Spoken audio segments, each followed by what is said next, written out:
കാണൂ പരസ്യരഹിതമായ ഏറ്റവും പുതിയ എപ്പിസോഡുകൾ. ആരാ നീ?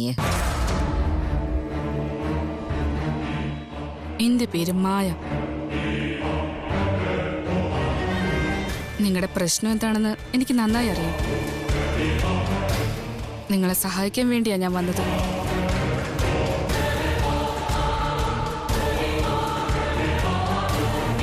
കുട്ടി ആരാന്ന് പോലും ഞങ്ങൾക്കറിയില്ല. പിന്നെ എന്തിനാ ഞങ്ങളെ സഹായിക്കാൻ വരുന്നത്? നിങ്ങളുടെ വിഷമം മനസ്സിലാക്കാൻ എനിക്ക് അനുഭവ സമ്പത്തിന്റെ ആവശ്യമില്ല. നിങ്ങളുടെ വേദന മനസ്സിലാക്കാൻ നിങ്ങളുടെ കൂടെ പിറക്കേണ്ടതിന്റെ ആവശ്യവും ഇല്ല.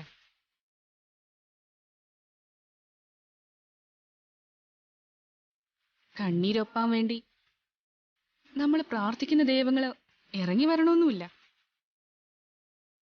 വിചാരിച്ചത് നേടാൻ വേണ്ടി വേറൊന്നും ചെയ്യണ്ട. നമ്മളൊന്ന് മനസ്സ് വെച്ചാൽ മതി.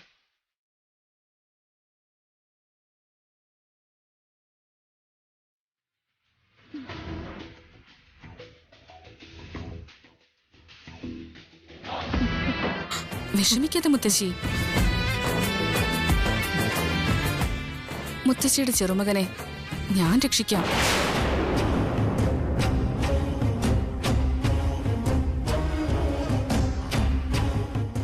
മുത്തശ്ശി, ഞാൻ വന്നത് തന്നെ മുത്തശ്ശിയുടെ പേരക്കുട്ടിയെ രക്ഷിക്കാൻ വേണ്ടിയാ. എന്നെ വിശ്വസിക്കൂ.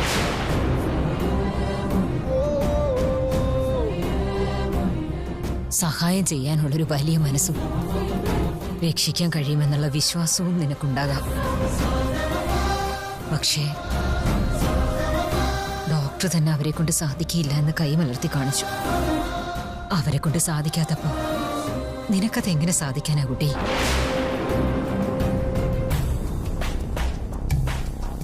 ഞങ്ങളെ സഹായിക്കാൻ കാണിച്ച മനസ്സിന് ഒരുപാട് നന്ദിയുണ്ട്. പക്ഷേ ജീവൻ തിരിച്ചു പിടിക്കാനുള്ള സമയമൊക്കെ കഴിഞ്ഞുപോയിന്നാ ഡോക്ടർ ഞങ്ങളോട് പറഞ്ഞ. ഡോക്ടർ എന്ന് വെച്ചാ ഒരു മനുഷ്യൻ. നിങ്ങള് ആ മനുഷ്യൻ പറഞ്ഞത് വിശ്വസിക്കുമെങ്കിൽ ഞാൻ പറഞ്ഞതിലെന്താ വിശ്വസിക്കാൻ ബുദ്ധിമുട്ട്?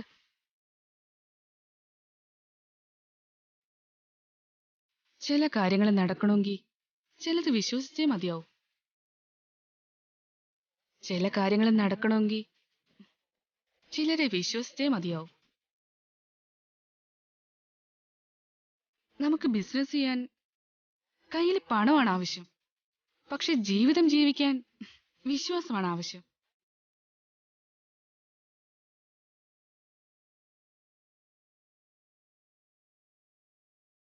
നമ്മളെ സ്നേഹിക്കുന്നവർക്ക് വേണ്ടി എന്തും ചെയ്യാനായിട്ട് നമ്മൾ തയ്യാറായിരിക്കണം. വിചാരിച്ചത് നേടുന്നതിന് വേണ്ടിയിട്ട് ജീവൻ വെടിയാൻ പോലും തയ്യാറാവണം.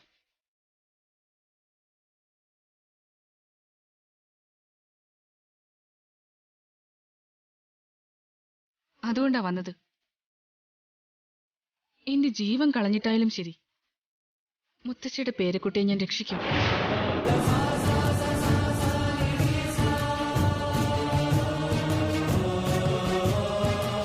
ഞാൻ ഈ പറയുന്നത് നിങ്ങൾ വിശ്വസിക്കുമെങ്കിൽ ഞാൻ അർജുനെ രക്ഷിക്കും. എന്നെ വിശ്വാസമില്ലെങ്കിൽ എന്നോട് പറഞ്ഞാൽ മതി, ഞാൻ പൊക്കോളാം. ആദിത്യ, ഈ കുട്ടി പറയുന്നത് കേട്ടിട്ട് എന്തോ ഒരു വിശ്വാസം ഉള്ളിൽ വരുന്നു മോനെ. നിങ്ങൾ ആരാണെന്ന് ഞങ്ങൾക്കറിയില്ല. പക്ഷേ ഞങ്ങളെ സഹായിക്കാൻ വന്നിരിക്കുകയാണ്. എന്റെ അളിയനെ നിങ്ങൾ രക്ഷിക്കുമെന്ന് പറഞ്ഞല്ലോ. ഇതിനും വലുതായിട്ട് ഞങ്ങൾക്ക് എന്താ വേണ്ടത്? കുട്ടി ഞങ്ങളുടെ അർജുനെ രക്ഷിക്കുകയാണെങ്കിൽ അതിലും വലിയ സഹായം ഞങ്ങൾക്ക് ഇനി കിട്ടാനില്ല. നീ എന്റെ കൊച്ചുമോനെ രക്ഷിക്കുകയാണെങ്കിൽ ജീവിതകാലം മുഴുവനും ഞങ്ങൾ നിന്നോട് നന്ദിയുള്ളവരായിരിക്കും. ഞാൻ നിങ്ങളോടും നിങ്ങൾ എന്നോടും നന്ദിയോടെ ഇരിക്കേണ്ട ആവശ്യമൊന്നുമില്ല. ഞാൻ ചെയ്യാൻ പോകുന്ന സഹായത്തിന് ഒരു നന്ദി പ്രകാശനത്തിന്റെയോ പിന്നെ കടപ്പാടിന്റെയോ ഒരാവശ്യമില്ല.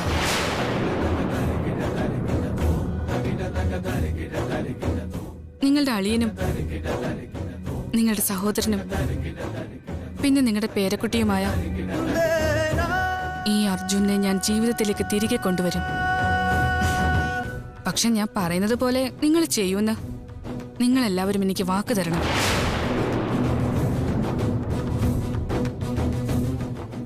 ഞാൻ വാക്ക് തന്ന പോലെ കാര്യങ്ങളെല്ലാം കൃത്യമായി ചെയ്താ പിന്നെ ഞാൻ എന്തു ചോദിച്ചാലും തരുമെന്ന് നിങ്ങള് എനിക്ക് വാക്ക് തരണം.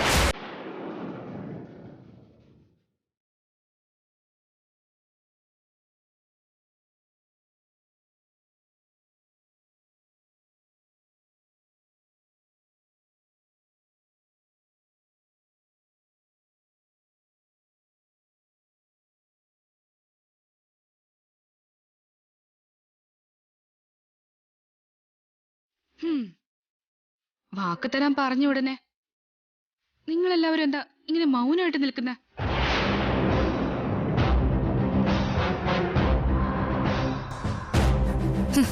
നിങ്ങളുടെ സംസാരത്തിലുള്ള മതിപ്പ് ഒരു മനുഷ്യന്റെ ജീവനിൽ കാണിക്കുന്നില്ലല്ലോ.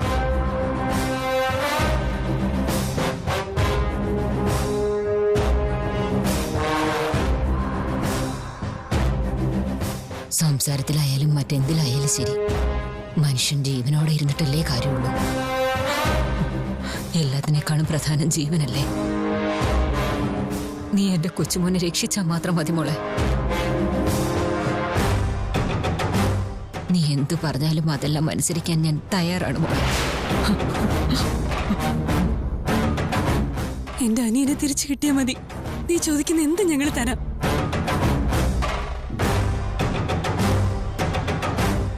സത്യമാണോ? സത്യം. ഞങ്ങൾ കൊടുത്ത വാക്ക് തെറ്റിക്കുന്നവരല്ല. വാക്ക് കൊടുത്താ കൊടുത്തതാ. വേണ്ടി വന്നാ ഞങ്ങൾ ജീവൻ കൊടുക്കാൻ വരെ തയ്യാറാണ്.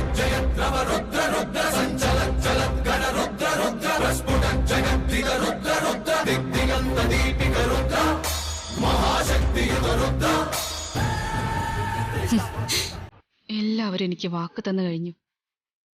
ഇനി ഉടനെ നിന്നെ ഞാൻ സ്വന്തമാക്കും. അതിനി ആര് വിചാരിച്ചാലും തടുക്കാനാവില്ല.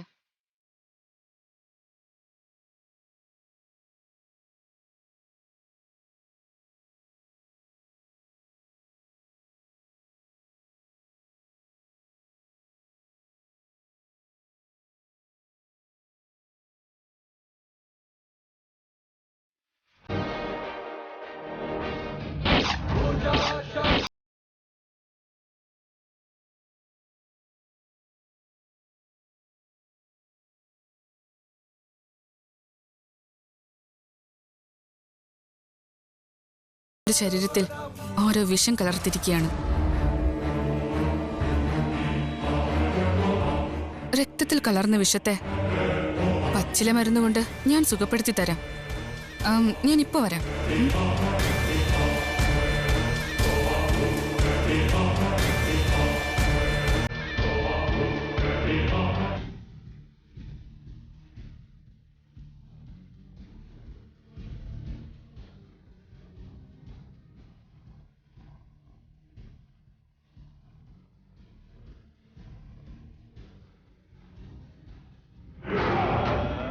ഈ അർജുൻ എപ്പോ ചത്തുപോകുന്നു നോക്കി അത് വീരഭദ്രനെ വിളിച്ചു പറയാൻ വേണ്ടിയാ ഞാൻ ഇവിടെ ഇങ്ങനെ നിൽക്കുന്നത്. അപ്പൊ ഇവളോ എന്ന് പറയുന്നു അവനെ രക്ഷിക്കുമെന്ന്. ഏതാ ഇവള്?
പച്ചില മരുന്നുണ്ടാക്കാൻ വേണ്ടിയുള്ള ഇലകളാണ് ഇവയൊക്കെ.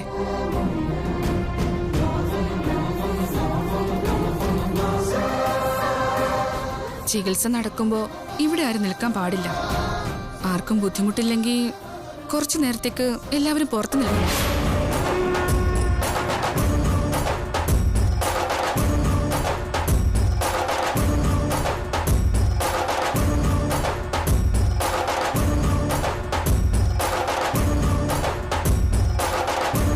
കൗസല്യ വരൂ.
പോലുള്ള പെൺകുട്ടികൾ ആഗ്രഹിക്കുന്ന സുന്ദരനാ നീ.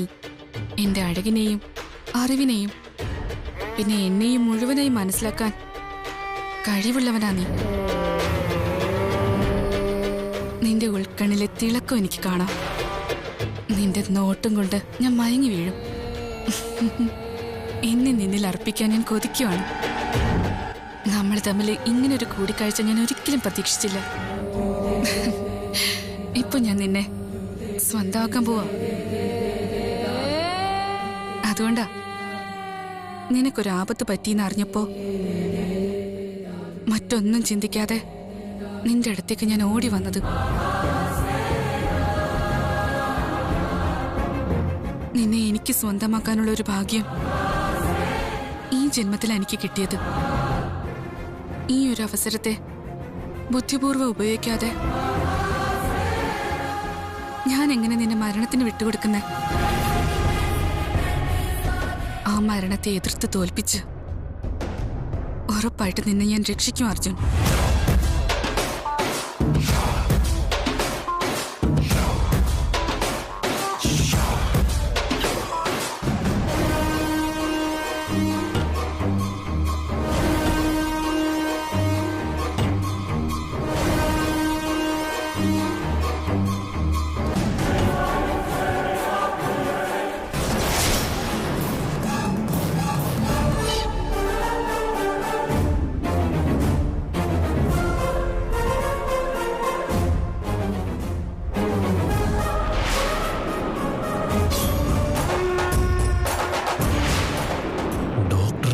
രക്ഷിക്കാൻ കഴിയില്ലെന്ന് പറഞ്ഞ രോഗിയെ ഇവള് പച്ചില വൈദ്യം കൊണ്ട് രക്ഷപ്പെടുത്തുന്നു.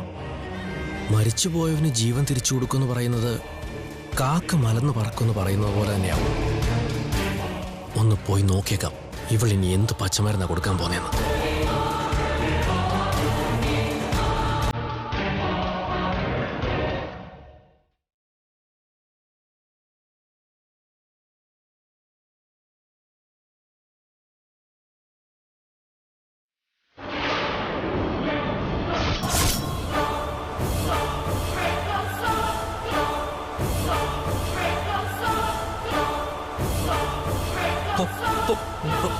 പാമ്പോ?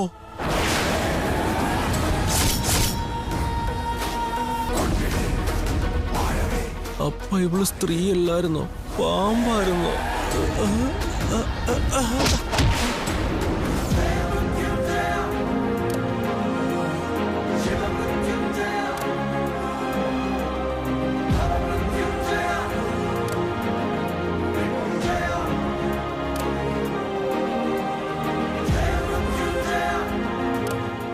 എന്റെ മനസ്സ് മുഴുവനും നീ തന്നെയാണ്. നിന്റെ ശരീരത്തിലെ മുഴുവൻ വിഷവും വലിച്ചെടുത്ത് നിന്റെ ജീവൻ ഞാൻ തിരികെ കൊണ്ടുവന്നിരിക്കുകയാണ് അർജുൻ.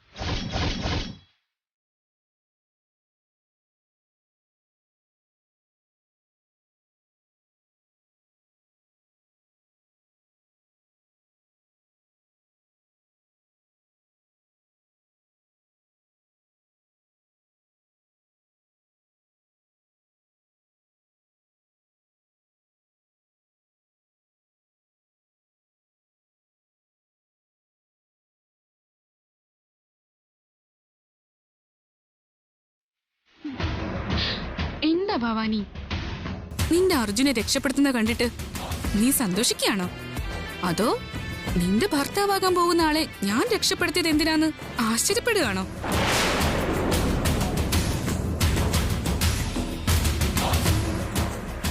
നീ സ്വന്തം വിചാരിച്ച നിന്റെ അർജുനെ എനിക്ക് സ്വന്തമാക്കാൻ വേണ്ടിട്ടാ ഞാൻ രക്ഷിച്ചേ.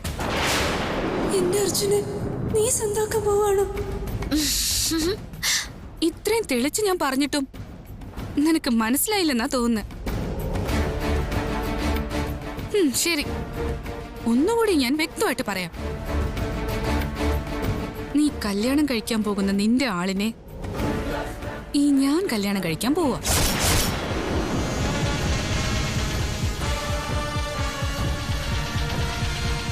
ഇപ്പൊ മനസ്സിലായോ? എന്റെ അർജുനെ വിവാഹം ചെയ്യാൻ നീ ആരാ? അവനെ മനസ്സുകൊണ്ട് ആഗ്രഹിച്ച പെണ്ണാ ഞാൻ. നീ എന്തൊക്കെ പറഞ്ഞാലും അത് നടക്കില്ല. ഞാൻ ആഗ്രഹിച്ചവനെ നീ ആഗ്രഹിച്ചത് നിന്റെ ദൗർഭാഗ്യം. എന്നെ അർജുനൻ തമ്മിൽ പിരിക്കാൻ നോക്കുന്നത് വലിയ തെറ്റാണ്. നമുക്കൊരാളോട് അടുക്കണമെങ്കിൽ അവരോട് മറ്റാരെങ്കിലും അടുപ്പത്തിലുണ്ടെങ്കിൽ അവരെ തമ്മിൽ പിരിക്കാ വേണ്ടത്. നീ ചെയ്യുന്നതൊക്കെ തെറ്റാണ്, വലിയ തെറ്റ്. വെളിച്ചം നൽകുന്ന സൂര്യൻ ഉദിച്ചു വരുന്ന സമയത്ത് ചന്ദ്രനെ തുരുത്തി ഓടിക്കുന്ന പോലെ, അതുപോലെ ചന്ദ്രൻ പ്രകാശിക്കേണ്ട സമയത്ത് നിലാവെളിച്ചം തൂകാൻ വേണ്ടി സൂര്യനെയും ആ സ്ഥലത്ത് നിന്ന് ആട്ടിപ്പായിക്കാറുണ്ട്. അവര് ചെയ്യുന്നത് ധർമ്മമാണെങ്കിൽ ഞാൻ ചെയ്യുന്നതും ധർമ്മമല്ലേ ഭവാനി? നീ ചെയ്യുന്നതൊന്നും ധർമ്മമല്ല, അധർമ്മമാണ്. നീ ഇതുപോലെ ബഹളം വയ്ക്കുമെന്ന് എനിക്ക് അറിയുന്നത് കൊണ്ടാ നിന്നെ ഞാൻ പാവയുടെ രൂപത്തിലേക്ക് മാറ്റിയത്.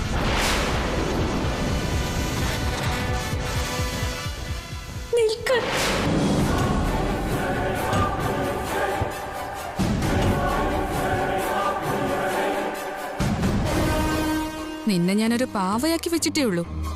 ഇനി നിനക്ക് സംസാരിക്കാൻ കഴിയാത്ത രീതിയിൽ എന്നെ കൊണ്ടൊന്നും ചെയ്യിക്കരുത്. വേണ്ട, ദയവ് ചെയ്ത് മനുഷ്യനാക്കി മാറ്റ. നിന്നെ അയ്യോ പാവോന്ന് വിചാരിച്ച് തിരികെ മനുഷ്യരൂപത്തിലാക്കിയാലേ ഞാൻ ആപത്ത് വില കൊടുത്ത് വാങ്ങിയ പോലെ ആവും. ഞാൻ നന്നായിട്ട് ആലോചിച്ച് ചെയ്യും.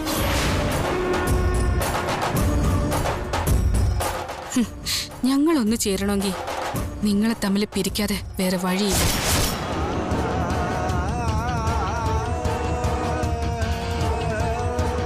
അർജുനെ തിരികെ കിട്ടിയില്ലെങ്കിൽ ഞാൻ പിന്നെ ജീവിച്ചിരിക്കില്ല.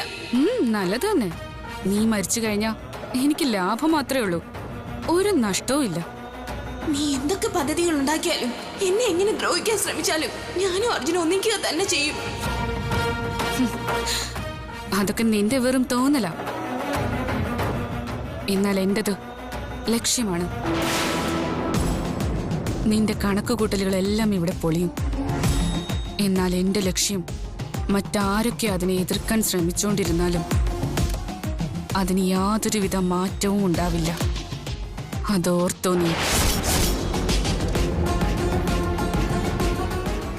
നീ അർജുനെ പിരിഞ്ഞിരിക്കുന്നതിലുള്ള വിഷമം നിനക്കിപ്പോ മനസ്സിലായില്ലേ?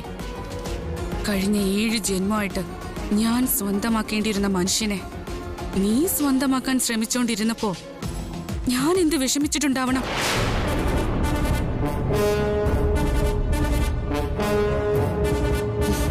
ഒരു കാര്യം നീ ഓർമ്മയിൽ വെച്ചോ, നിന്റെ സ്വപ്നങ്ങളെല്ലാം കണ്ണുനീരായി മാറാൻ പോവുകയാണ്. എന്നാൽ എന്റെ സ്വപ്നങ്ങൾ എല്ലാം നിറവേറി. എന്റെ ജീവിതം സന്തോഷപൂർണ്ണമാവുക. അതുവരെ നീ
അർജുന്റെ ചികിത്സ കഴിഞ്ഞു. ശരീരത്തിലെ മുഴുവൻ വിഷത്തെയും മാറ്റിക്കഴിഞ്ഞു. ഇനി അർജുന്റെ ജീവന് ഒന്നും സംഭവിക്കില്ല. അവന് പൂർണ്ണമായി സുഖമായോ? എന്റെ കൊച്ചുമോന്റെ ജീവന് ഒരാപത്തുമില്ലല്ലോ. നിങ്ങൾ പറയുന്നത് ഞങ്ങൾക്ക് വിശ്വസിക്കാമോ? അകത്ത് പോയി നോക്കിയാ നിങ്ങൾക്ക് മനസ്സിലാവും. പോയി നോക്കൂ. ആദിത്യ, മാമോനെ അകത്ത് പോയി നോക്കാം. മാമോളെ,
ആദിത്യ, വേഷം കാരണം കളറ് മാറിയിരുന്ന ആ മുഖം ഇപ്പൊ പഴയതുപോലെ ആയടാ.